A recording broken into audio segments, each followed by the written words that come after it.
안녕하세요, 어몽시TV입니다. 금일은 반려견을 분양하고자 하는 분들이 가장 궁금해할 이야기, 네, 그렇습니다. 바로 강아지 키우는 비용입니다. 아마도 주변에서 많이 들으셨을 겁니다. 반려견을 키우는데 비용이 너무 많이 든다, 아프면 답도 없다 등.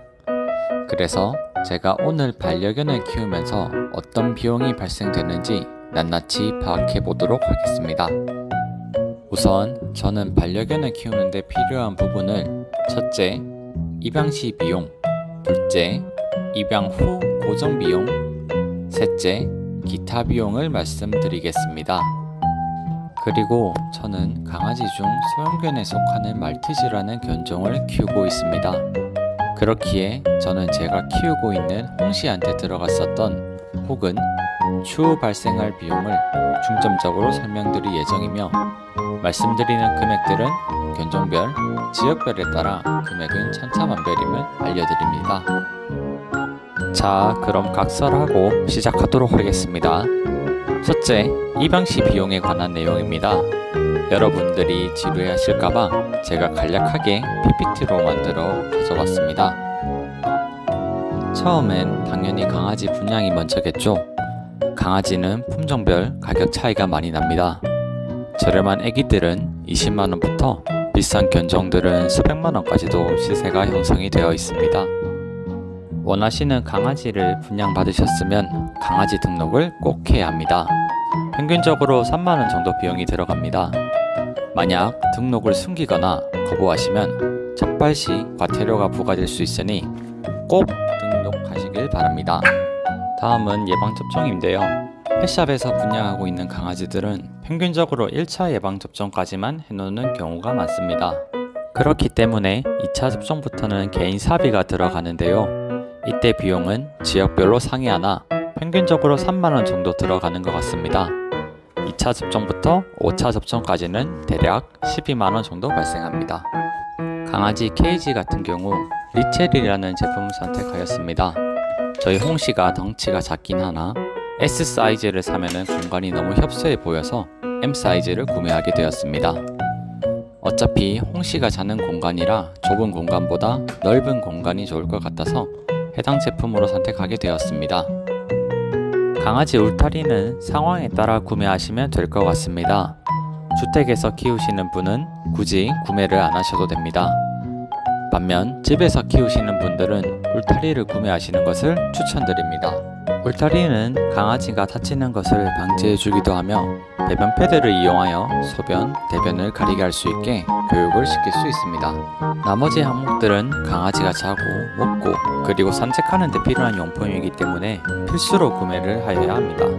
그리고 저희 집은 방수 매트 위에 배변 패드를 올려놓았습니다.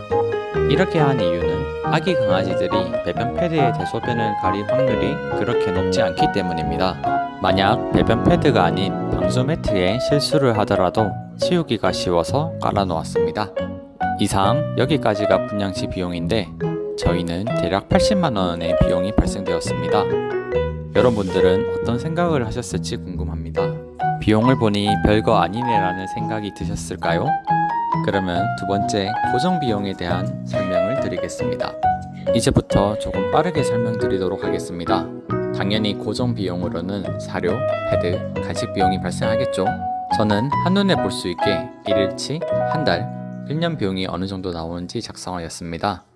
패드 같은 경우는 인터넷 특가를 통해서 오프라인보다 훨씬 더 저렴하게 사실 수 있습니다.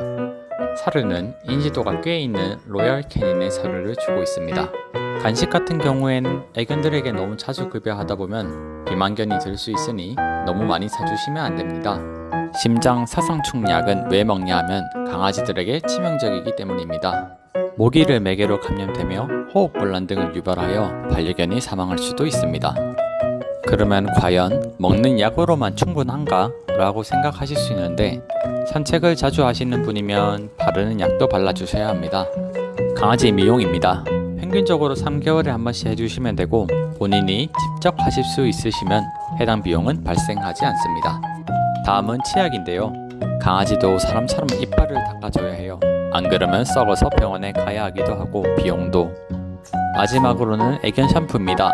샤워는 너무 자주 시켜주면 강아지에게 스트레스를 줄 수도 있기 때문에 5에서 7일 간격으로 한 번씩 해주시면 될 것 같아요. 하지만 산책을 자주 시켜주신다면 더 자주 시켜야 합니다. 지금까지 고정비에 대해 알아봤는데 평균적으로는 10만원 내외 금액이 발생하는 것을 보실 수 있습니다. 한 달에 10만원 정도면 반려견을 키우는데 괜찮다고 생각하실 수 있습니다. 하지만 진짜는 지금부터입니다. 우선 분양하고 첫 해는 기본적인 예방접종을 맞으시면 됩니다.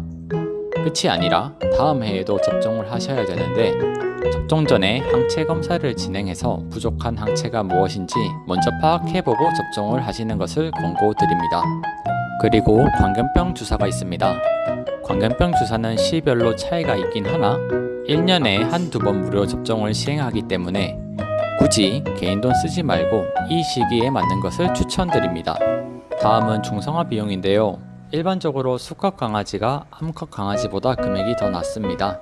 중성화는 강아지들에게도 좋기 때문에 하는 것을 권고드리기는 하나 필수사항은 아니라고 생각됩니다. 그리고 강아지도 보험이 있다는 것 아셨나요?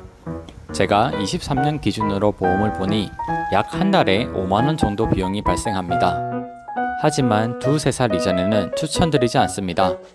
제 개인적인 생각이지만 중성화 비용, 불임, 백신 접종 등 보장이 안 되는 부분이 많이 있기 때문입니다. 그리고 보험사마다 다르긴 한데 약 9살에서 10살 정도의 노견일 경우 보험 가입이 안 되는 곳이 있으니 확인해 주시면 됩니다. 그렇기 때문에 강아지가 아기일 경우 보험에 가입하는 것보다 매달 5만원 정도 개인 적금을 드는 것을 추천드립니다. 마지막으로 병원비입니다. 사실 이 부분 때문에 주인들의 멘탈이 많이 깨집니다. 강아지는 나이가 들수록 병이 들 수밖에 없고 병에 들면 병원으로 가서 치료를 받아야 하는데 이때 입원을 한다면 비용은 상상 그 이상입니다. 이 부분 때문에 강아지를 키우고자 하는 사람은 신중하게 고민해야만 합니다. 내가 끝까지 책임을 져줄 수 있을지 고민해 본 다음에 분양을 받기 바랍니다. 여러분들 시청하느라 고생 많으셨습니다. 강아지 비용이 어떻게 발생하는지 알려드리고자 정보를 전달드렸었는데 꼭 도움이 되셨으면 좋겠습니다.